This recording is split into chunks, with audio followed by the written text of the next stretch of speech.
listening to or watching the We Are West Ham podcast, and we are here for an extra special end of season media panel. I'm Will Pugh, and I am joined by Jack Ross of the Sun's West Ham correspondent, Jacob Steinberg, West Ham correspondent for The Guardian, and Tom Reddy, the Sirius XFM. No, I knew I'd get that wrong. I knew you were going to get that wrong. Do you want me to do it? Perhaps you can do it, yeah. The host of the football show on Sirius XM FC.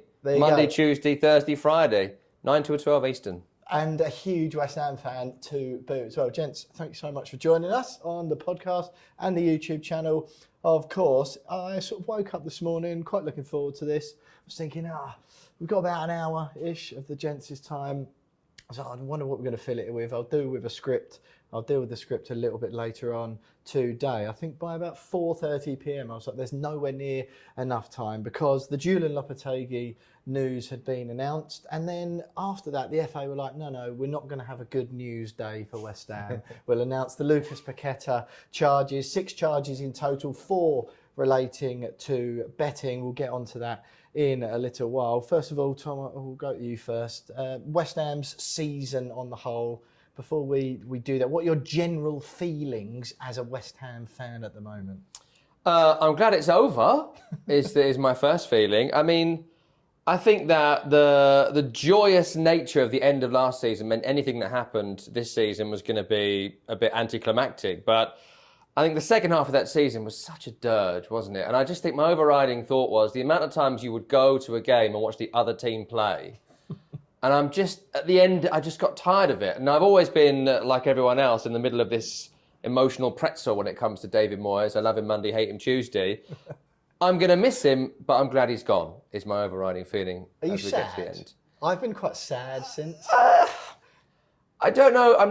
I'll let the proper journalists think of a better word than that. But no, I'm not sad. I feel like it's a bit like your first girlfriend, right? I feel like I love my first girlfriend. She was great. Still? I never want to see her again. Do you still love her? Yeah, and if you're out there, please call me. Yeah, that's how I feel.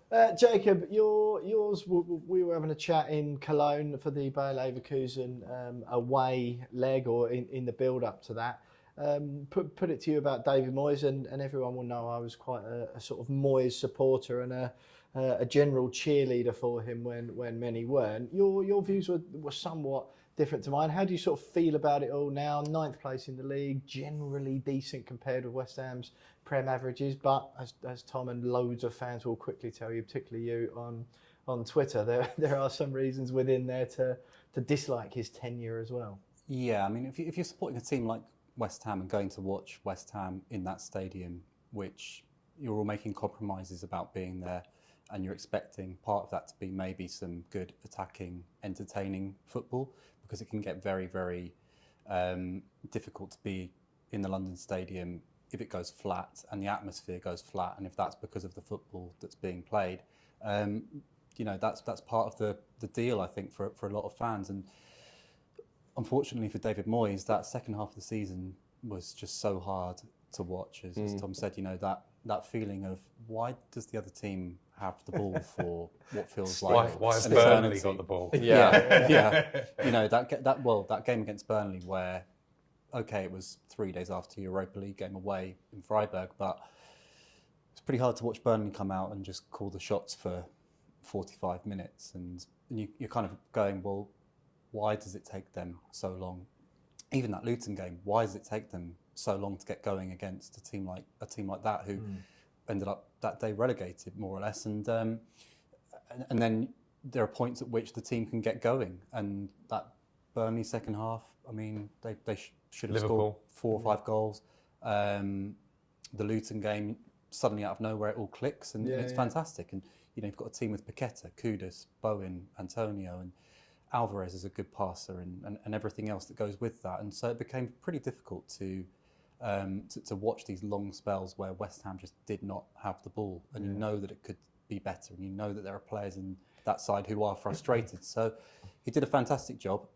Nobody can argue otherwise, but by the end, I think it was time for a change. Yeah. And whether or not that change is right doesn't mean that it was wrong to get rid of him. No, quite. Yeah, I think that's sort of where it got to, really, in the end, wasn't it? It was like, even whatever side of the divide you fell on, that in itself was annoying, that it just got reduced to this polarised Moyes in, Moyes out. There was no nuance or anything in between, but whatever side of the divide you fell, everyone seemed to be like, yeah, fair enough. For the ones who would happily have seen him stay, and I would probably count myself as one of those, it was like, well... You'd have seen him stay for another season? If it wasn't... This is the revelation of the episode. What are you talking about? If there were no other fans, right? If I just went to watch West Ham in the London Stadium on my own... Yeah. You were the only fan in the London... Stadium. You felt very lonely in that stadium. Sometimes it feels like it. Yeah, a.k.a. what it's like on 75 minutes. Yeah. Right. But I genuinely was... Did you marry your first girlfriend? Is that what we're learning here? No, I didn't. No, hello, Amy, by the way. No, I just enjoyed, right? I'm sort of 32. Most of my life, West Ham... Yeah, I am actually. I'm sort of 26 in many ways, yeah. West Ham have been rubbish, right? I was just enjoying them winning games. Now, just quickly before I go to you, Jack, like... When people talk about Moyes, and the second half of the season was terrible, right? What used to frustrate me a bit is that is on the back of the best points total in the beginning half of a Premier League season. But it did feel sometimes, particularly those with more of a strong agenda, I'm not saying that's you, but were really wanted to forget about that, because contextually, the second half of the season, really, really bad. But I've seen, we surely all have, loads of second halves to the season very similar to that, on top of the first half of the season that was also crap. They got sacked as well, though. All those managers got sacked. Yeah. But you said you liked winning games, but they weren't winning a lot of games, and they didn't win a lot of games last season, and everything was basically lifted up by the Europa Conference League campaign that, while fantastic, you have to look at who they played. And Moyes can point to, well, it's pretty hard winning a competition, and it is. And Aston Villa didn't. Yeah. But Aston Villa, you would probably have to argue, got through Lille in the quarter-final, probably tougher than anything West Ham played last year. Olympiacos, I know West Ham beat them in the Europa League this season. Lost away. Again, they also started in the Europa League. That's but tougher than Alkmaar, Genk, and the Cypriot team, whose name I forget. Larnaca? So I can't even remember what they were called. And Fiorentina was tough, but last season for a lot of it, and actually if you stretch it back into January 22, they basically more or less most of the time not had the ball, and with that been losing. And the first half of the season that you talk about, first half of the season there's also 5-1 away to Liverpool in the Carabao Cup, because he plays a weakened team. 5-0 against Fulham. Got anything else? Palace as well. Palace later on, but within that first half of the season, they weren't defending well. You could see at the start that they were not as good defensively without them. And that's the biggest issue, I think, with if you want to keep David Moyes, you do it because his teams are hard to beat. Yeah. And for a long time now, as much as he's done brilliant things, and it might not be his fault that they've not been hard to beat because the back four have been injured, terribly out of form. As he likes to say, Declan Rice is not there anymore. They have not been hard to beat. So what you're giving up in terms of attacking football and a more progressive philosophy needs to be there in terms of they're very hard to beat and very hard to score against, because that will get you points. But they haven't been.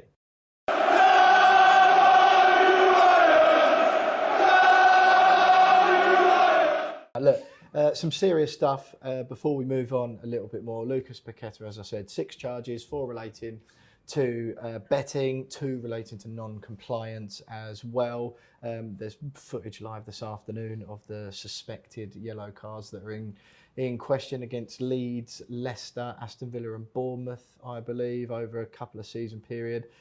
Just sort of quickly, what did you make of that news coming out as it did this afternoon of the day we recorded? A bit of a surprise. I think we'd all been expecting something to happen fairly soon, given it's been going on. It's been 9 months since the investigation was opened, but from all the soundings you get, there was a bit of an expectation, especially from his side, that this was going to come to nothing. It's dragged on for so long because the evidence isn't quite there, although they were maintaining that they were fully complying and handing everything over, and 2 of those charges today are for not complying and not handing things over. So there's been a lot of sort of chatter either way. It's an incredibly serious. He denies the whole, denies everything, and says he'll continue to fight to clear his name, which he has every right to, of course. And West Ham saying that they will stand by Paqueta during the process. West Ham have come out behind him as well, but it's incredibly serious what he's being accused of. You could quite easily argue that it's more serious than what Ivan Toney or Sandro Tonali have been charged and found guilty of, and they got 8 and 10 month bans respectively. This could run into years if he's found guilty. Yeah, not to speculate too much around the issue, and like I said, Paqueta robustly denies all of these charges. If he were, because people will be speculating, Jacob, if he were to be found guilty, what would you sort of expect based on precedents we've seen before? Is a realistic sort of... I couldn't tell you. I mean, it's hard to judge from case to case. There'll be a lot of different factors in anything, so it's really hard to say. I mean, just for West Ham, it's obviously a massive problem for them beyond the fact that their best player has been charged, but that they were probably expecting to sell that player this summer. They were expecting to sell him last summer. The deal with Manchester City last summer was basically done, and then obviously the news of the investigation comes out.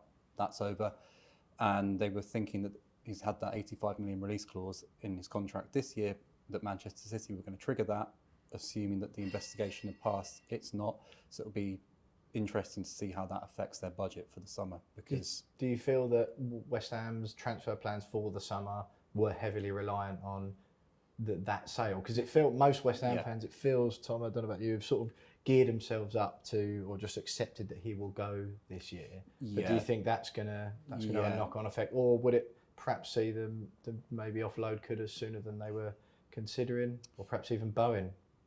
Well, there was the story this morning from the Telegraph that Newcastle were interested in Jarrod Bowen, which you would imagine would be difficult given that he's got a 7-year deal. Yeah. West Ham maybe following in the Chelsea footsteps a little bit. But yeah, they can't lose Bowen. And Kudus is obviously younger than him, so maybe. But in the PSR world, it's maybe difficult to see someone like Kudus being affordable for another Premier League side. It's difficult because he would be so expensive. Yeah. Kudus as well, he's just quickly, his transfer clause kicks in next summer in the same sort of region, is that right? Yeah. As Paqueta's. Tom, what do you make of Paqueta generally? I mean, he's mercurial, one of the greatest players I've seen in a West Ham shirt. Really? Well, some of the things that he does. What? What do you mean, what? I mean, he's as strong as an ox, yet also happens to have the feather-like touch. Well, I mean... Tricks and flicks that seem to come off, passes that often go to our players. I was quite pleased he was going last summer, to be honest. I never felt like it worked. I think it was 6 months of sort of nothingness, a few weeks of some decent performances, and then, look, his ball control is very good, his ball protection is very good, but in that team, it doesn't have the energy or engine for me to make it work in that David Moyes West Ham low block midfield. It didn't feel like a particularly strong fit. And then into this season, there was a real purple patch like there was for everyone in like the Christmas run until he got injured in the Arsenal game. But I would rather have in the old team 2 players with a lot of energy to carry the ball up the field, 20, 30, 40 yards, than someone like Paqueta who is either looking to play it to someone else, which he does incredibly well, but not often enough in a West Ham team that don't really play that way. Yep. Just the fit wasn't right. The fit wasn't right at any point. And just to go back to the gambling thing briefly, like we don't know, and I'm not talking about Paqueta individually here, because I know absolutely nothing beyond what I read today, but anybody that gets found guilty of spot fixing in this way, and again, I'm not talking about Paqueta because I don't want to get you sued, or indeed me, I've got no money. But I'm not sure why we'd allow them to play football again, frankly. Like, when you are a professional footballer, one of the parts of your contract is, and don't gamble. Like, you're not allowed to gamble. That's just it. And it's, I don't go in for but they're all sponsored by gambling companies, and so it's all, it's hypocritical. I don't go for that either. If I'm told by my employer, don't gamble, otherwise X, Y, and Z happens, I don't gamble. Yeah. And if anyone gets found guilty of it, I just think they've fundamentally disregarded the terms of their contract.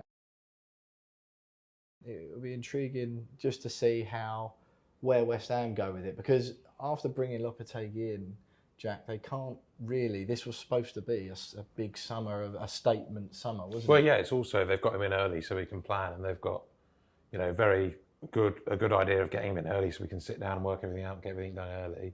And this is thrown all that up in the air, turned it upside down. What do you make of Paqueta, the player, then?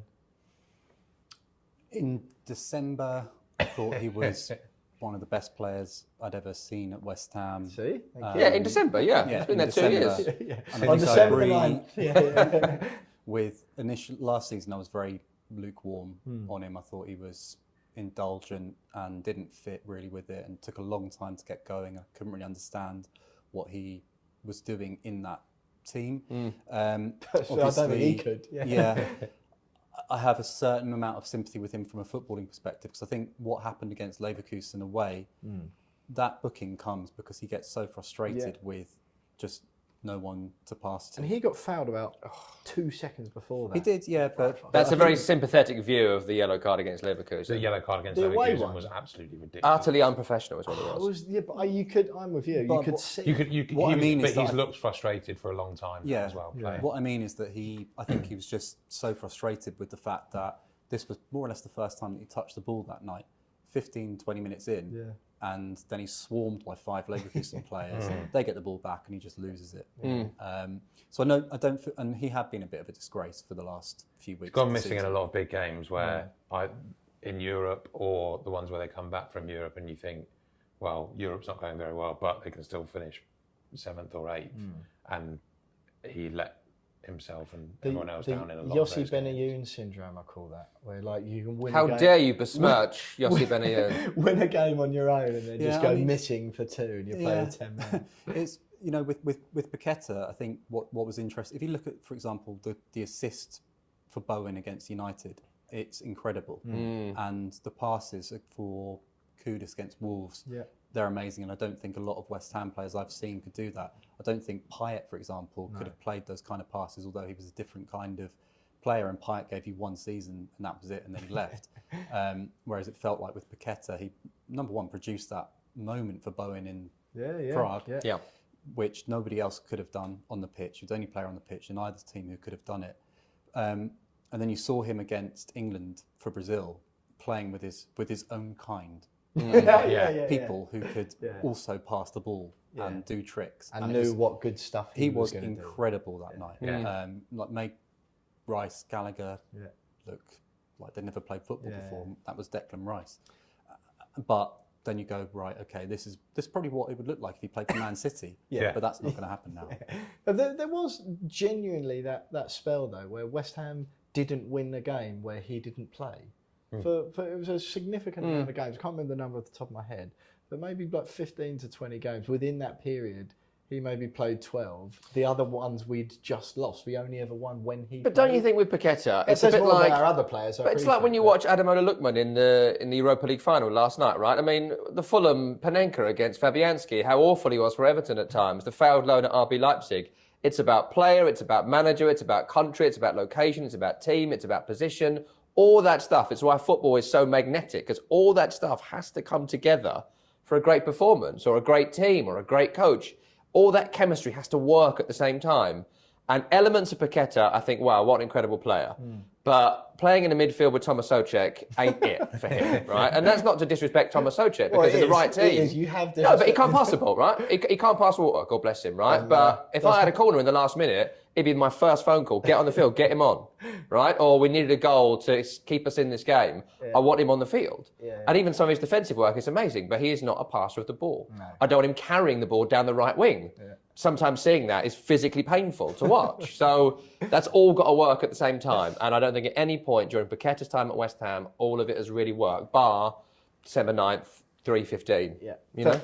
We'll get 85 million for him, to be fair. But look, Tom, I'm quite intrigued going forward to hear someone say it's painful to watch, but it's not disrespectful. Yeah, I mean, I think sometimes you have a vindaloo that's painful to eat, but it's well made.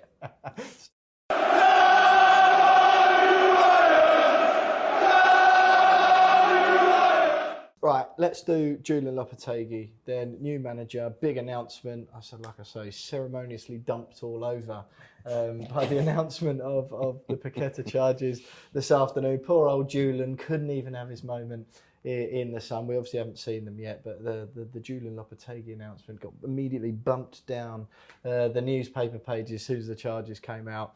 Of course, probably a few disgruntled heads in the West Ham media department who might have had a nice relaxing day off. Wow, we'll get some nice big coverage, positive coverage tomorrow. Fans all behind it, it seems. What do you make of the appointment? Do you think it's sort of like a bit too much of a change from Moyes? Is it going to be the great success that all the Moyes haters are desperately hoping and certain is going to happen in the post-Moyes era, or is it going to be a little bit of a Pellegrini syndrome all over? I think it smacks of Pellegrini a bit, doesn't it? A former Real Madrid manager Pellegrini, replacing David Moyes. It's going to be a very difficult season. I mean, it was going to be before the Paqueta stuff came out. It's going to be a challenging season. There is a lot to do in the summer.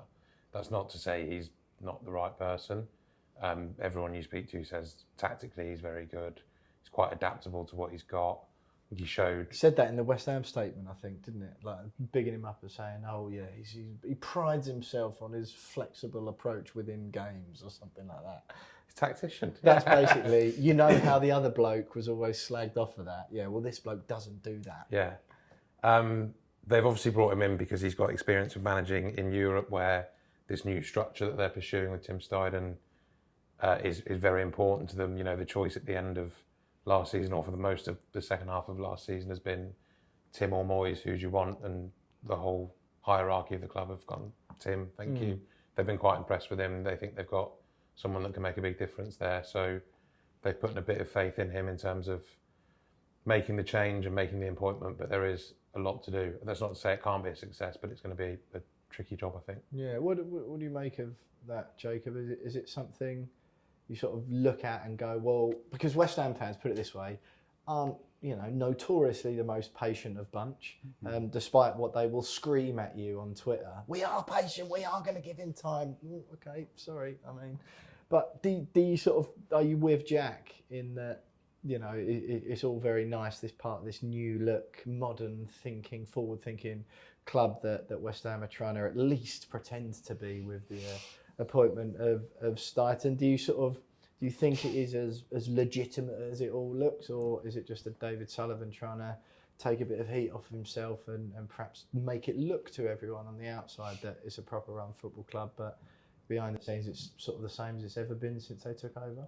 Well, I mean, I think that when the fans were dangled Ruben Amorim, obviously that was very exciting, and then when you shift that back to the guy who walked out on Wolves before the start of the season, you start to go, all right, be careful what you wish for. Those pundits who will say that, you can understand where they're coming from, because, as Jack said it, Pellegrini vibes. I would maybe say that Lopetegui is maybe 10 years younger than Pellegrini was when he came. So I think the motivation levels would be different. I think he's also got a lot more to prove probably than Pellegrini did. What, in the Premier League, you mean?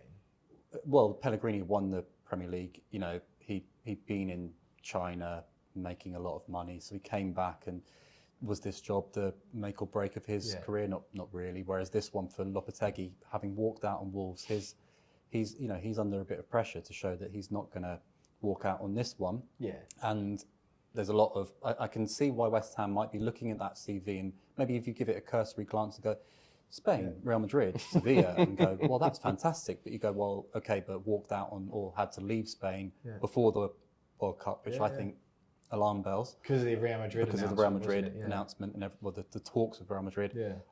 And, okay, Real Madrid, but 128 days at Real Madrid. Yeah, yeah. So, again, we're not saying that they're appointing Carlo Ancelotti here with 5 Champions Leagues behind him. He won the Europa League at Sevilla. I could do that. Yeah, I mean, I think I've got Europa League with Sevilla as well. But in a COVID season, you know, one-legged games, I think, and no fans, so a little bit different to maybe the Europa Leagues that Unai Emery won. The trophy is like us winning the Betway Cup, which we never do. No, we never do. Yeah, but a little bit different to Unai Emery, and he left under a bit of a cloud at Sevilla. You know, he was sacked at Sevilla, and the transfers have gone. People say over there the transfers have gone a little bit awry. Yeah. Saying that, he went to Wolves. They were bottom of the league, or 19th when he went there. hadn't won a game, I think, and turned it round massively. And they smashed Liverpool last season, Jurgen Klopp, the season before, and he got them up to 13th. He beat West Ham along the way doing so. West Ham also knocked him out of the for that, really. Yeah, well, West Ham also knocked him out of the Europa League. And he said that, didn't he? He alluded to the fact that that game at London Stadium, one of the greatest home games there, if not the greatest one. Oh, he's wanted to manage there ever since. Well, that's what he actually said. He probably thinks the London Stadium is like this bear pit. It's the only time he's been there. It's just like Teddy Sheringham. I always loved Millwall. I always loved Tottenham. I always loved West Ham. Oh, I remember going as a kid. But Lopetegui's going to get a bit of a shock, isn't he? Like West Ham. First Saturday, 12:30, Yeah, West Ham 0, Everton 2, 32 minutes on a cold Tuesday night. Are you convinced, Tom, by the Tim Steidten part in particular? Do you know what? I am quite convinced by all of it, to be honest. I think that speaking to a couple of Spanish friends of mine the last couple of weeks, I said to them first time it came up, I don't know about Lopetegui. They were like, what? West Ham aren't sure about Julen Lopetegui. And I do think that it isn't going to be Ruben Amorim, right? It isn't going to be this incredible revolution in football, but you've got somebody who has got incredible experience. The Sevilla team, the first 2 years of that Sevilla team were fantastic. The football was fantastic. The fourth place finishes, the drive up the league, the successful victories. By the time we saw that team, it was year 4, end of cycle, financial difficulty. The team was struggling, and they got knocked out by us in that, extra time late goal. But it was coming to the end of what had been a really successful period. The reason he got sacked at Spain is because Rubiales was in charge and felt personally affronted by him signing for Real Madrid. I mean, it's now commonly accepted that Rubiales is a moron. And that did not help Spain in any way in that competition, right? They were one of the best teams going into the tournament and then totally fell apart post-group stage, or in the group stage, they were particularly good. And the Real Madrid thing, it's worth noting, Real Madrid wanting to have him, I think, is, to a degree, a mark of the respect he has in Spain, but it was also post-Ronaldo. And the club was chaos at that point, and they were trying to replace Cristiano Ronaldo, a club that had been built around him for years. So I don't find the negatives outweigh the positives. The Wolves team were good. That was a good team. He's got experience in this league. Good experience as well. If we were in a relegation battle come December, I wouldn't jettison him to bring the Moyes back because he has shown he can get a team out of relegation trouble. I think he has cachet in the game to convince people to come to the club. I think he has the cachet to convince Kudus, if an offer comes in, to keep him for this year. And he will actually develop him, which I don't think was going to happen under the previous manager. And again, I reiterate to any West Ham fan who thinks that we are better than Julen Lopetegui, I would just say, are you mad? Are you mad? And who are the other options? Who else were we going to attract? Isn't it? And this is a very good appointment to what we can season. get. It's also, I think, you mentioned it's not Amorim and this complete revolution at West Ham. Amorim would have been great, would have been exciting. It possibly would have been a good chance to get potentially the next big manager. We'll never know. This squad isn't capable without 10 or 12 new signings of having a big revolution in the style of play, really. But Lopetegui walked out on Wolves because he wasn't getting signings. But they had a lot less money than West Ham currently do. Well, but if they have, we'll see, if they have promised Lopetegui X money to spend and this squad development, and then they don't deliver, he should walk out as well. You say that, but they spent a lot of money, Wolves, in January, and like an unprecedented amount. Well, I would imagine that. I mean, again, I don't know Lopetegui, but I would imagine that he was told he would have X and they offered Y, and he was like, "Well, I can't work with Y." Wasn't it more that they kept quite how much trouble they were in? Yeah, the away suggestion from him was until the last minute. suggestion was basically that he'd been completely misled. But that is probably going to be the more interesting bit of his time at West Ham. He's got a reputation as being someone that walks out when he doesn't get what he wants and causes trouble upstairs. Moyes did a lot to shield the board. A huge amount, more than any manager has But ever then done also before. fell out with Tim Steidten. So the relationship between Lopetegui, the boardroom, and the technical director is going to be quite interesting to see. I'm sure it will start off fantastic, but just to see where it goes.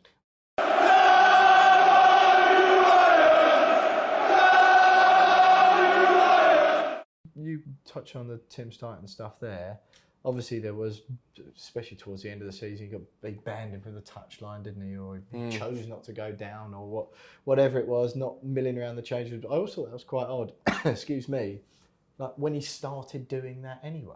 It's just I know a lot of those Get figures off the for clubs, pitch. being on the pitch before a game is a bit bizarre. It's just odd. But a lot of those figures are around the changing rooms, around the tunnel, at matches. It's like, Yeah, go we'll and always sit in the see- director's box. The food's really good up there. We wouldn't know, mate. You know, we're not. Jack's Well, he saying knows. that, Yeah, that's to be fair. I wouldn't know. I know. I see the Chelsea guys down there at Stamford really? Bridge. Yeah. Yeah, they're doing a good job. They're on. Yeah, They've got it they're under on control. You see them walking by the side of the pitch, so they're down there probably talking to backroom staff and just seeing how things Ushering are. managers in and out. Yeah. It's just a strange. I mean, that dynamic was odd anyway. It's like Well, it was just being it was, at work. It was, It's like, oh, here you go. Here's the bloke who will be looking for the person to replace. I mean, it's you. classic redundancy stuff, though, isn't it? I mean, if anyone's ever made redundant before or worked a notice, that 3 weeks is weird. Moyes knew he was on his notice. Yeah, I suppose. And in the end, they weren't just going to go, right, we'll do nothing until David goes and he's gone, right, we'll start the search.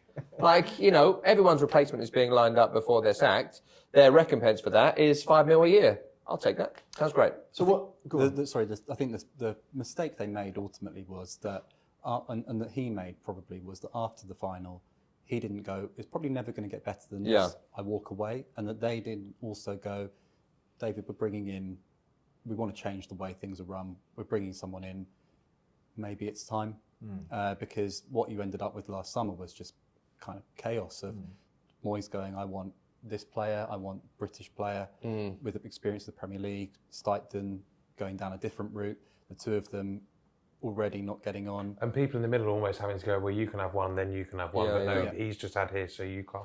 Yeah, But and they you- both not had the way you children, run a club. isn't and you Yeah. end up with a wasted season. But they Yeah. both had, did they not, like, successes and failures? So Ward-Prowse is a Moyes pick. I would argue a pretty strong success. Calvin Phillips, a Roberto-level disaster. Whereas Tim Steidten, Mohamed Kudus, great success. I think Mavropanos is dreadful.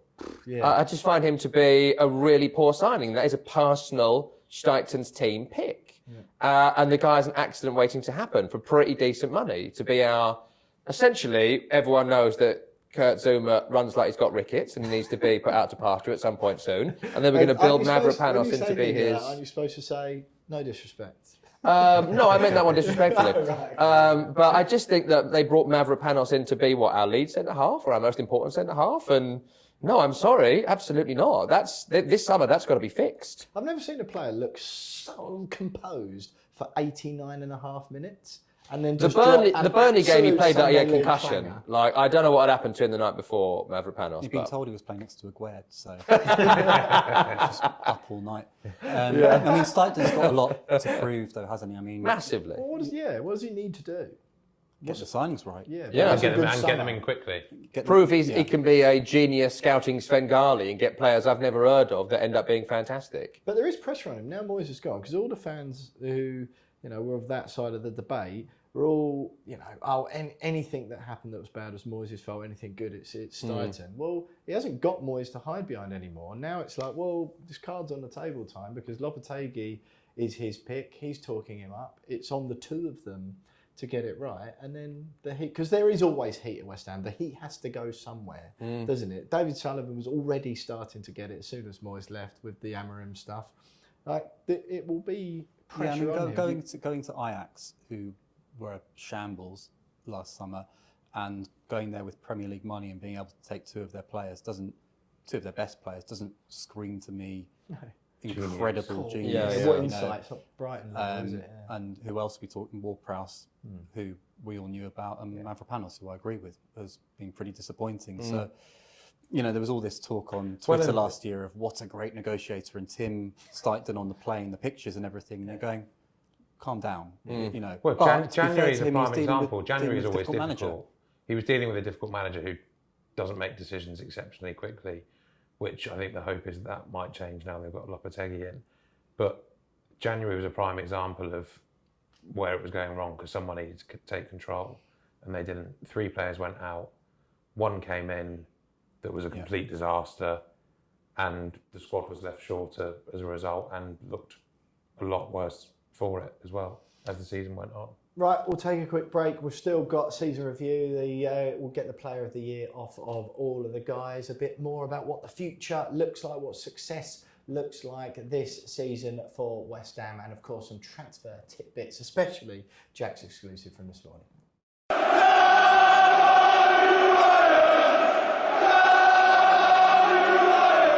Right, we're back. Jacob Steinberg, West Ham correspondent for The Guardian, Jack Rosso, West Ham correspondent for The Sun, and Tom Rennie from The Football Show on Sirius XM. Oh, that was very good. There we go. That was very good. I didn't even rebrief him, he just knew. That was very good. We're talking all things Lucas Paqueta, David Moyes, Tim Steidten, Julen Lopetegui, of course, new West Ham manager. Look, just before we go on, gents, David Sullivan. Obviously, there's been a lot of upheaval at West Ham in sort of last couple of years, particularly David Gold's sad death, and sort of that's clearly had some impact on West Ham. The shares passing over to his family, but Sullivan still the man with ultimate control, as everyone knows. There's been some suggestions that the appointment of Steidten, as well as to sort of promote West Ham's or just improve the way West Ham operate and do their business, that perhaps that's also a secondary bonus element of that, is it enables him to take a bit more of a backseat. I suppose, Jack, you first. What's your sort of gauge on Sullivan and his role at West Ham and how that may or may not change sort of going forward? Still completely integral to everything they do. I think decision-making wise, who gets appointed, who gets signed, he's still very, very much involved. Tim is maybe the buffer between the football side and him, but David Sullivan will still have to make the final decision, definitely. And I can't see that changing for a little while.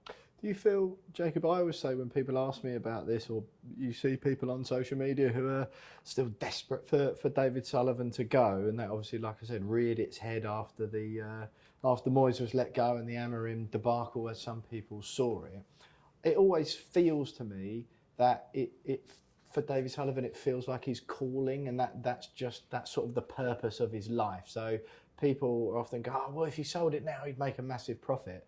And while that may be true, perhaps the stage of his life he's in, I always sort of think that even though he can make loads of money out of it, that he wants to do it and he loves what he does anyway. Yeah, I mean, he has a lot of money anyway, and he can make more money in probably a lot of other ways. Yeah. So for him to make a massive profit, it's probably by the by for people at that level. I'd love to be at that level, but I don't know what it's like. I don't know what the thinking is about, making that level of money.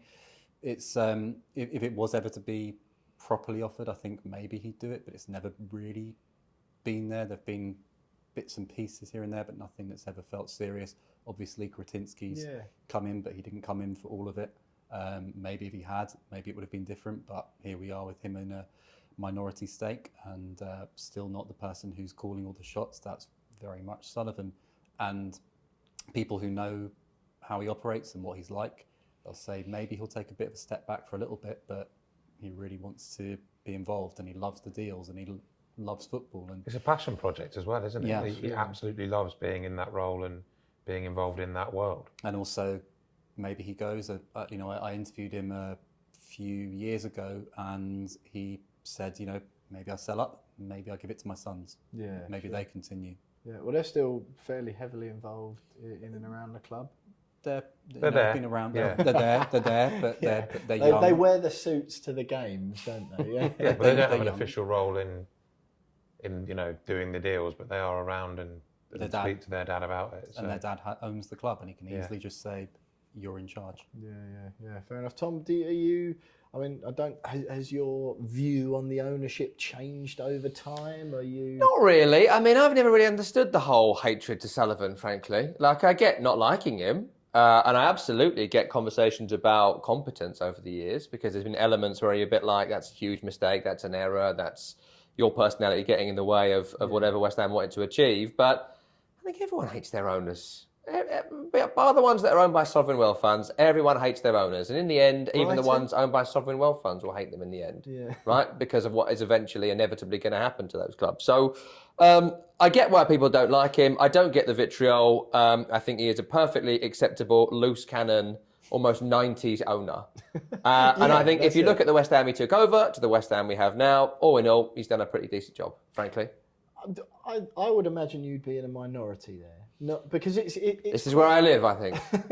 I mean, first of all, the man wears a maroon velvet jacket every day. You have to. I Have a little wish bit of I had a respect for maroon that, velvet don't you? jacket, I frankly. think We should you get do. them for doing this show. I think you For the do. next show, we should all wear them. Like we've all hosted Saturday Night Live 5 times or Yeah, yeah. something. No, I can.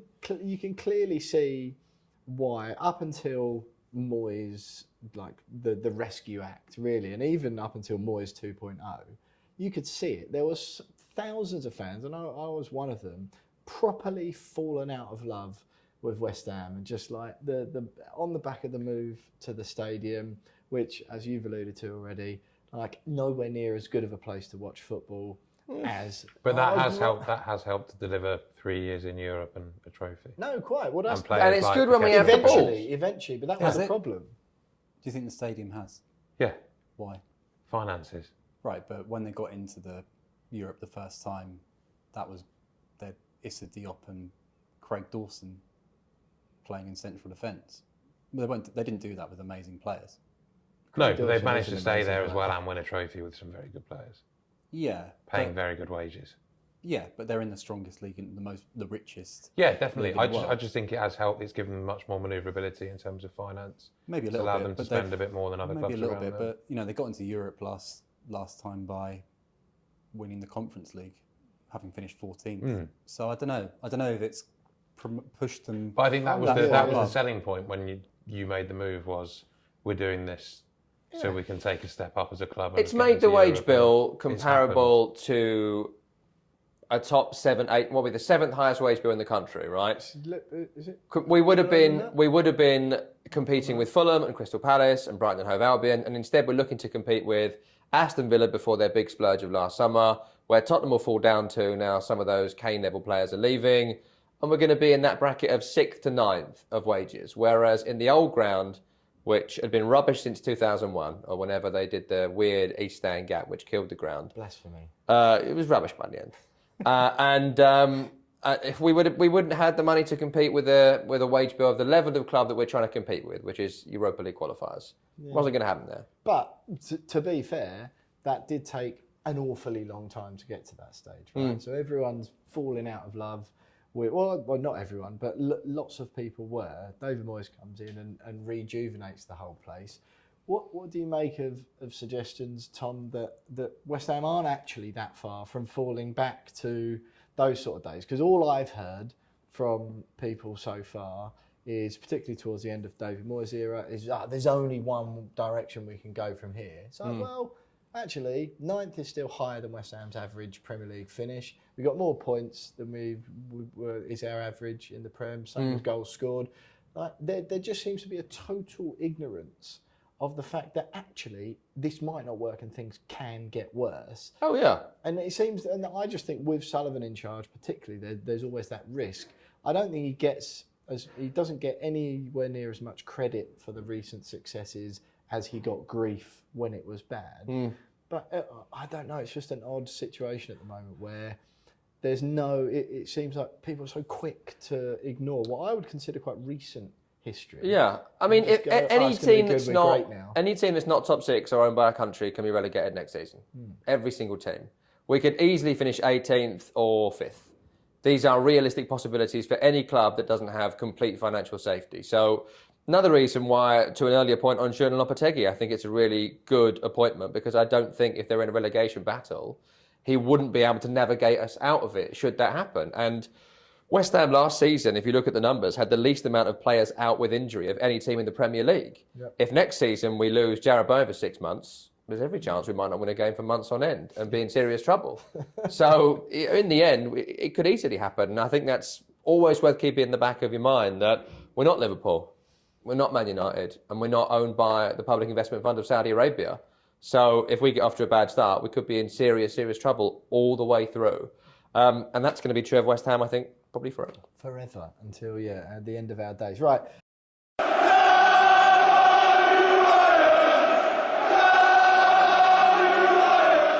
Before we wrap this thing up with a bit of chat about the future and obviously some summer transfers, we'll just do a little quick fire whip round of the three of you. You don't have to get any cash out. Player of the Year, first of all, Jared Bowen given the official award in what was perhaps the worst Hammer of the Year ceremony there's ever been. Oh, what happened? I wasn't there on the day. It was like about 10 minutes of montage of save of the season. And an ironic cheer went up when it was Fabianski finally appeared after 18 Alphonse Areola saves. Then it was sort of, the players are coming out. Oh, everyone, Jared Bowen won Hammer of the Year. And then this is sort of tied into the fact that I was really furious that they didn't let David Moyes walk out on his own and to get the applause. Do you think he would have got it? I think they're a bit worried he wouldn't get it. But sure, I just couldn't understand it. Like, by that stage, even the ones who hated him were like, well, I'm at least going to clap him for Prague. That's about. And I was a bit furious with that anyway. But Jared Bowen eventually wins the award amidst the furor. Tom, Jared, get it for you? Yeah, I mean, I don't think there's a strong field of other candidates. Maybe Areola for some of the incredible saves he made first half of the season. His wife kicked off on Instagram that he didn't get it, didn't she? Oh, really? Yeah. Good. Yeah. Let the wives fight. That doesn't feel like a Guardian story, that one. I think that is more of a Sun Sport. Yeah. I didn't see it. Yeah, I mean, look, who else was it going to be, right? Across the West Ham team, there was no defender that was going to get it. I mean, maybe a shout for some of Emerson's form before December. Brilliant. Areola made some incredible saves. Midfield, potentially Ward-Prowse, but I think he certainly flagged back end of the season. Not scoring a direct free kick all campaign. You know, what you're buying James Ward-Prowse for if he can't hit the top corner once in 38. I did say to Jack that he will never score a free kick again. I don't think he will, no. West Ham. It's West Ham's fault, isn't it? Nothing to do with them. But yeah. He's not even gone close. No. No. He did go close the other week. There's one he's gone close. He hit the bar against Chelsea, didn't he? Player of the season? Jared Bowen. Yeah. Easy. Jacob? I think you probably go to that Chelsea game earlier this month, 5-0. Only player who kept going, hit the bar, 4 times? 3 times. 3 times, yeah. Jared Bowen. Yeah, hands down, it's hard to argue with those returns, isn't it? Worst player of the season, Tom, I know there's a fair few candidates. I think you'd really struggle to find a worse West Ham signing in history than Calvin Phillips. I'd put him on the same level as Roberto, who punched the ball into his own net against Burnley. I mean, in the end, right, Calvin Phillips going to West Ham, it could have worked out great. If he was full of desire and energy to rebuild his career. And I think all of us let the Bournemouth one go and the early errors, even the sending off against Forest, I thought, he got unlucky there. He could have been anything. But there was points where, certainly against Burnley and Newcastle, where I thought we didn't know where he was. And he looked out of shape. He looked uncommitted. And I think with his lack of application, combined with the fact we just did not need him, and every single game he had, he found a way to torpedo it for West Ham. I think he was atrocious and deserves worst player of the season and one of the worst signings ever. But no disrespect. Well, actually, just to go back to the Souček thing, I don't think it's disrespectful to say that he can't pass a bloody ball. He can't. He'd be the first one to tell you that's not one of his attributes, is it? That is true. Go on then, Jack. Worst player of the season? I mean, Phillips has to be up there, although not a full season. If we're doing that, I mean, I'll always throw Ben Rama in because he offers nothing. Thank you. Can we let Ben Rama go? You've got to look at the defence, really. I mean, Aguirre didn't really play a lot, but when he did, first half of the season, everything was coming down his side. Yeah. Mavropanos, not great. Zuma tried, but ultimately failed because of his knees. Aguirre or Mavropanos, probably. Yeah, I think Mavropanos had enough good games to let him be released of that. The Arsenal goal just about gets him off bottom of the league for me. All right, Aguirre. Yeah, Aguirre. Go on, Jacob. I'll go for, because of the ones that have been mentioned, I'll just bring this horrible moment up of Ben Rama's red card against Bristol City. Yeah. Oh, yeah, I'd forgotten about that. That was fun. Just quickly, Ben Rama, right? I didn't think anyone else disliked Said Ben Rama. I'm looking. You're sat between, not disliked, just never thought was very good. Well, that's exactly it. I didn't think he was that good from the off. I think that his best time at West Ham was probably when he was behind Jesse Lingard. And it was like, I should be playing, some fans. It's like, well, no, he shouldn't, because Lingard's doing excellently well. Beyond that, and especially his stats this season before he left, I think it's 3 goal contributions. Playing well for Lyon, though. The season. He's played really well for them. It's different, isn't it? Played great for Brentford, played great for everyone that isn't us. Anyone? I mean, in a David Moyes team, blaming you've got David to do a lot Moyes? on your own, and I think maybe he is not the player to do it all on his own consistently. Bowen can do it, Kudus can do it, Ben Rama isn't the same quality as them, but some of the stuff he's done at Lyon has been fantastic, and the Europa League group stage is very good. Someone said to me that there's a chance that he comes back this summer because I don't think Lyon are going to trigger the option, and that he might have a chance of putting a West Ham shirt on again. Can you actually see that just quickly? Yes. Really? Yeah, That's I mean, really but only sad. because you've posited it here. Not because I'm coming at it with some, but just the squad's not very big and he'll still be a West Ham player. And a new manager They won't have might to pay any think, money for him. Yeah, Yeah, he's yeah. I mean, there. we're 6 players short, right? Minimum. That's what's got to come in to balance out what's missing in the squad. Yeah. And if he comes in with a new manager and can play 15 games... But if you have to keep it and you can have him on the bench, not the worst option in the world. He has to be But fitter. He does, and he also struggles to impact games. Other than his fitness and his lack of impact on all games. And talent. Really good. What have the Romans ever Has done to for be us? Better Yeah. at football, Yeah. Right, quickly then, Tom. Best and worst game of the season? The worst game of the season for me was probably Burnley. Yeah. Because that first half was headbutt the seat in front of you, frustrating. The Mavropanos own goal, the lack of application, the way Fofana just walked past Calvin Phillips like he was still playing for Man City, that was utterly atrocious. And then the second half comeback, where they were just like, shall we get forward? I mean, there's nothing to lose here. And then Danny Ings became Pele for 10 minutes. You know, that was all great, but to have dug that hole was absolutely atrocious. And in terms of great performances, Leverkusen home. I thought the first half against Leverkusen at home was the most thrilling we have been in years. It was genuine.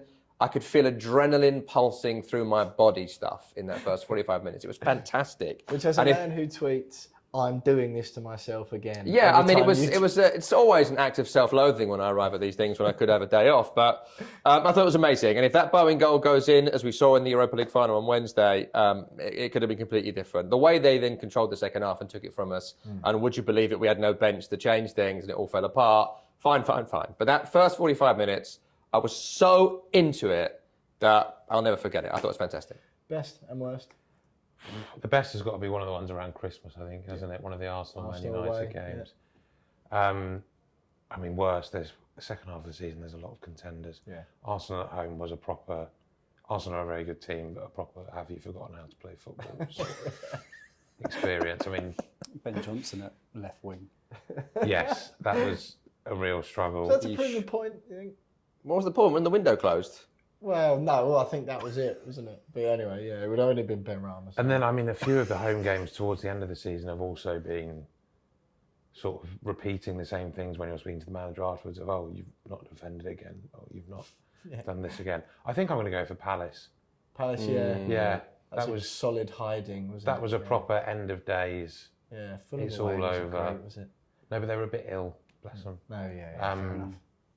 Go on, But Jacob, what you got? Palace away was horrible. Yeah, I mean, Chelsea away was then also horrible. Yes, that's that was, another one, That was yeah. 2 weeks later. That was pretty Yeah. bad. And that could have been about 10-3 because they should have scored. Yeah. But it was really embarrassing. But also, you know, you're kind of sitting there kind of at that point.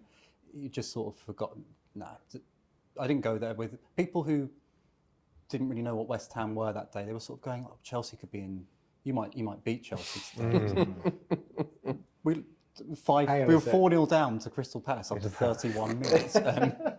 2 weeks ago, I would calm down a little bit. But I went to the Arsenal game with my 5-year-old son. Away? No, the home game. The bad one. Oh dear. The bad one. He's an Arsenal fan now, is he? He likes Declan Rice a lot. Oh no. But his favourite player is Jared Byrne. Yeah, but as the goals kept raining in, he was just in tears. And we had to go down to the toilet. He's little. And we had to go down to the toilet at like 10 minutes into the second half. And I heard a cheer sort of while we were down there. And I thought, oh, maybe West Ham, we both thought maybe they've scored. It doesn't really mean anything, but maybe they've scored. And I walked out and eventually people were streaming out. I thought, all right, must be 5-0. And we got up back to the seats because he demanded to stay because he didn't really understand what he's watching. Yeah. And he looked at the screen and he and he looked at me with horror and he went, "Daddy, it's 6-0." So it wasn't even 5. We've missed 2. We've missed he'd even missed Declan Rice scoring because he really likes Declan Rice and he keeps asking me, like, "Do you think he might come back to West Ham?" And why did he leave? And I don't think so. I don't think he's coming back anytime soon. So that was a really Didn't you also take him to Bristol City at home? Yes. Can you stop taking Questions him about to your football? parenting, really. Stop taking him. So I took him there. Best one because Freiburg was like a reminder of good times, and it featured the Kudus goal. Yeah. And also funny was when they beat Chelsea. With 10 men. And Caicedo coming on to give away a penalty. So that was amusing. It was a different life that so long ago. Hard to argue with a win at Tottenham away with possibly 2 of the luckiest goals in history. Was it playing 1-2s with the post? And just that was hilariously bad, wasn't it, that goal? Oh, that was good. Right.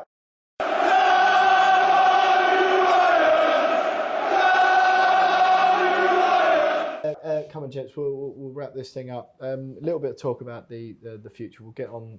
I'll hear from you about what the success looks like next season and whether the fans will be patient. We've covered that a bit already, but just transfers. There's huge surgery, it seems to me, needs doing to that squad. So many players. I mean, Michail Antonio, that will infuriate me for the next 10 years when he's still starting up front for West Ham. But first of all, Jack, you mentioned to me earlier on about the West Ham's transfer plans and keen to get stuff done early. Obviously, this was before the Paqueta news came out, so we're yet to see what impact that will have. But just from a transfer perspective, what do you think West Ham's approach will be, and what you're hearing so far around targets and people they're looking at? The plan was to get at least a couple in early, especially before the players get back in early July and the start of pre-season, to really give Lopetegui what he wants and something to work with in a bigger squad to work with. Obviously, you've got players that are going to leave at some point. You've got Angelo Bonner, Ben Johnson probably going. I think Aaron Creswell's going to stay for another year. And then... An odd U-turn, that was, wasn't it? Seemed Wolves bound and then... Who else wants him? But an option to have as well, and you've got to think about the English quota as well. They need a certain amount of players, which they're struggling on. But there is a lot to do. There's a lot to do at the back. Centrally, really, they would like an upgrade on Soufal if possible. A striker like you mentioned, and then even last January they were looking for a left winger. So there's a lot of work to do there, really. Just so odd, West Ham. The Soufal thing you mentioned there. Never have I known a club to sign so many players in positions you really don't need them. I think they could do with a right back. Really? Yeah. Well, if Johnson goes, who else plays there if Soufal's injured? No one He gets injured a lot. Yeah. And I just think in terms of quality of player, you could do with an upgrade. Soufal would be a great backup if you want to kick on as a club. Yeah, Premier League's about speed, and they have very Little of that. quick players. And Lopetegui loves an overlapping fullback. Yeah, true story. Yeah, what would you be your area of focus number one? I think they've got to start in defence and get. You could argue they need 4 new centre backs. I totally agree. And Kilman potentially is one. They've looked at Jacob Greaves at Hull, who's a young English centre back. There's this talk of the Brazilian that they're looking at, which I seem to recall that he did play against England and kept a clean sheet against Ollie Watkins. So maybe that recommends him. I don't know. I think they need a right back. I would have looked at a left back, but I might be being greedy. I think they need probably midfielder ahead of Emerson. Emerson's okay. I think you need someone quicker. Easily our top 3 players last season. I mean, In it probably a won't thin happen, field. but they were very interested in Ian Maatsen last year, but he's probably going to go to Dortmund. And you can't go into another season with your only 2 strikers being Antonio and Ings. Sure, right. I think perhaps that's the area to start then. Who leaves? Who leaves? Tom, I mean, if it was down to you, right, just so you get the call, Tim Steidten's on. Look, Tom, we've heard you on the We Are West Ham podcast. Yes. Wonderful insight.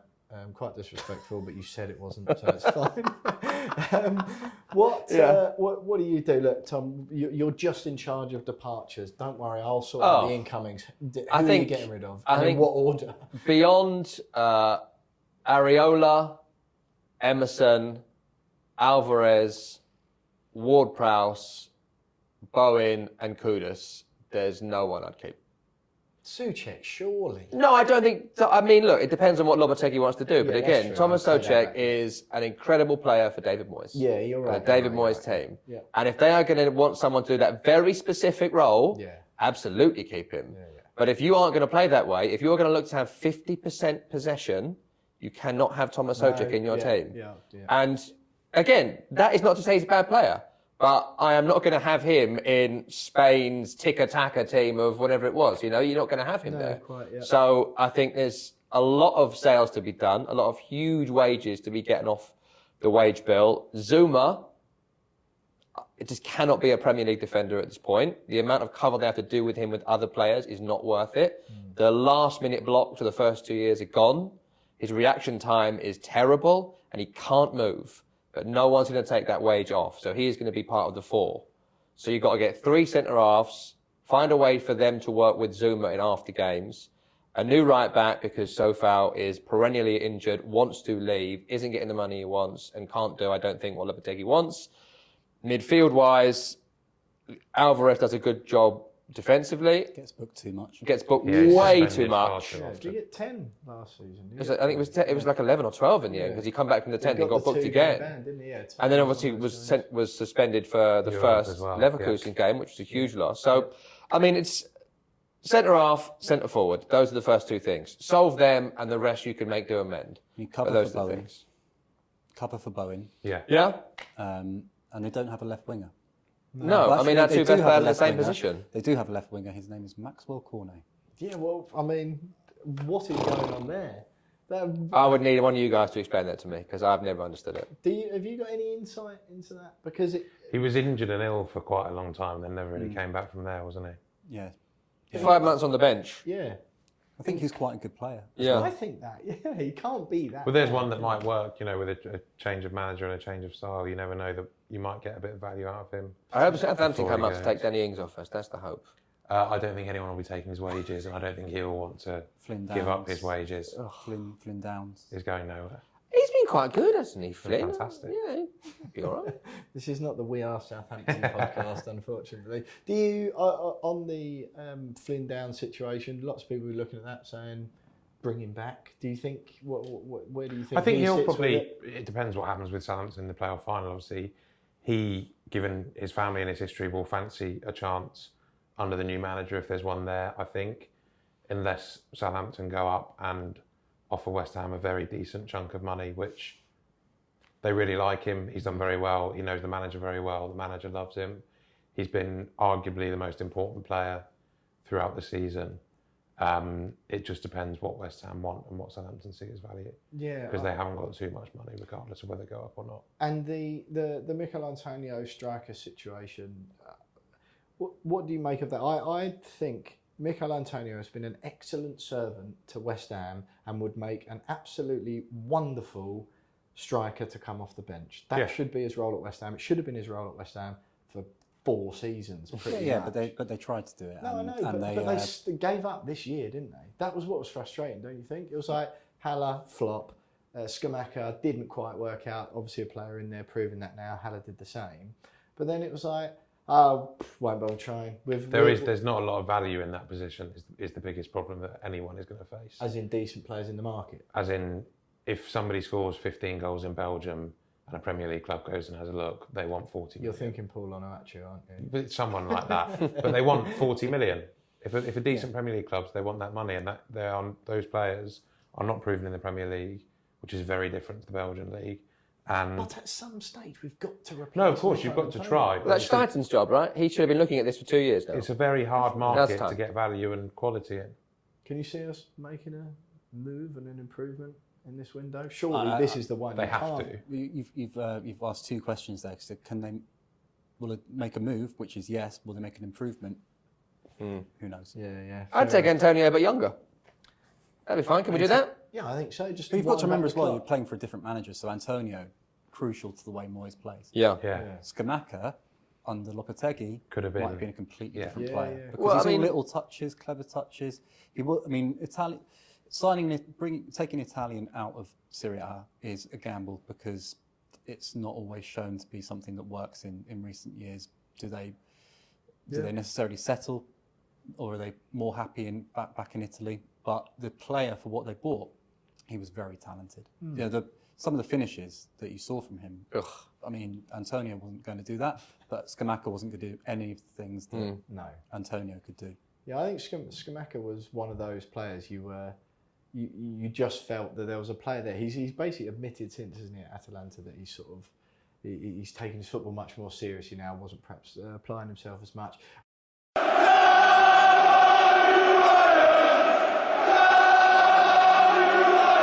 Right, just a quick one then, gents, to wrap it up. Jacob, we'll start with you. What does success look like for West Ham next season? Most importantly, what do you think will happen? And give us a predicted finish in the Premier League for West Ham next year. I think success would be playing entertaining football and finishing in the top half. I think it's kind of pointless saying that they should go on a cup run, because they might just get luck of the draw, just get Manchester United away, as they seem to get every single year. Where will they finish? It's 3 months until the start of the season, so I don't know, 9th or 10th. 9th or 10th, not a huge improvement, but like you say, if you got like a benchmark of possession, you'd like some. Yeah, I say the it's because, average I mean, look at what they're going up against in the Premier League. The 8 teams who finished above them, with Aston Villa. The now only coming anomaly. into that. They're the only anomaly. But they've spent a lot of money, Yeah. and they've got Unai Emery. Yeah. And it'll be interesting how they do with the Champions League next season, because that'll be, and they've got their own PSR concerns as well. But the rest of them are way out of West Ham's league financially. So there's not any shame in finishing below them. Quite. Yep. You're not allowed to say that if that's in defence of It's, David Moyes. the point is how you do it. No, you're right. You are right. I understand that. Jack, same question. I think fairly similar success for them this season is showing signs of progress, having the manager they decided was the right one to have still there at the end of the season is going to be quite important, and taking steps forward, having everyone engaged and not being dragged into a relegation fight. So I think anywhere 12th or upwards with real signs of progress is a good season. And a cup run, obviously. Yeah, what do you expect finish-wise? Do you expect any of that? 10th, 11th, maybe. Yeah. Go on then, Tom. I think domestic cups are a total waste of time because Man City are in them. So there's no point. Nathan Jones, Southampton, And not Bristol's the League Cup. Yeah, but then if Man City don't do it, Liverpool will, or someone else will. In the end, Bristol you've got to. City. If you're going to win a competition, those teams need to not be in it. And those competitions are the Europa League and the Conference League. I think the entire focus of the club forever, moving forward, needs to be re-qualify for those tournaments and try and win them. And so success is qualifying for those tournaments, wherever the Conference League place ends up being, 6th, 7th, 8th. That should be the aim. And that will be a massive success. But I think aim number one is not being a relegation battle at Christmas. You're a passionate advocate. Oh, sorry, where are we going to finish then? We are going to finish 9th. 9th. And lose out somehow to an amazing Chelsea run at the next for the next manager. Last 10 games, they win 10 in a row with Antonio Conte back. You're a passionate advocate, aren't you, for about 4 or 5 more UEFA competitions under the Conference League? I mean, the new Champions League is a total waste of time.